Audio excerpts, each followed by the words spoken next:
Ես թեզ եմ ասում եւ իրողություն եմ ասում, անդիմությունը այդ ձիու վրա էս պիտի ճիշտի, որևիցե մեկը։ Հիմա նույն թեզերը իշխանություններն են ворթեգրել եւ պերսոնաժները չեն փոխվել։ Իրենք էլ դիմակավորված արցախցի, այսպես կոչված արցախցիների տեսանյութ են գցել դաշտ եւ ասում են արցախցիները ահաբեկություն են ուզում անել Հայաստանում։ Այդ ոնց իմացան, որ այդ արցախցիներն են մեկ եւ ով որ ասում է միայն նկարողները կիմանային։ Լավ, եկեք այսպես ասենք, հա, ուրեմն նախ նման բան եթե լինում, հա, քննությունա չէ գրում։ Վերջին հաշվով ցանկացած երկրում եւ այդ թվում միջազգային իրանքով ահաբեկությունը դատապարտելի է, հետապնդելի է եւ այլն, համաձայնեք։ Այդ թվում նաեւ Հայաստանի Հանրապետությունը։ Իսկ ով ոնց իմացան, որ Ղարաբաղցի են։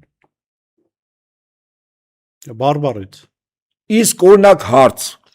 Արցախում ծնված, մեծացած, հայրետ շփված եւ հետո ուսումնառություն ստացած հայրենի տիրապետմամբ քանի հազար ադրբեջանցի ասենք,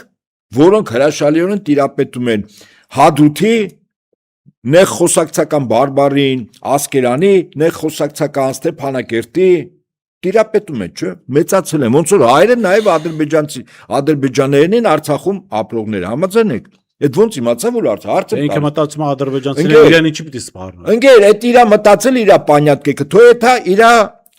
քախ խմբակի հետ խոսա։ Ես ասում եմ պարզ տրամաբանություն, ոնց իմացա, որ այդ ասողը բանա, արցախցի է կամ ղարաբաղցի է։ Ես իրենց տրամաբանությունն եմ։ Արգելիս Մի րոպե, իրենց տրամաբանությունը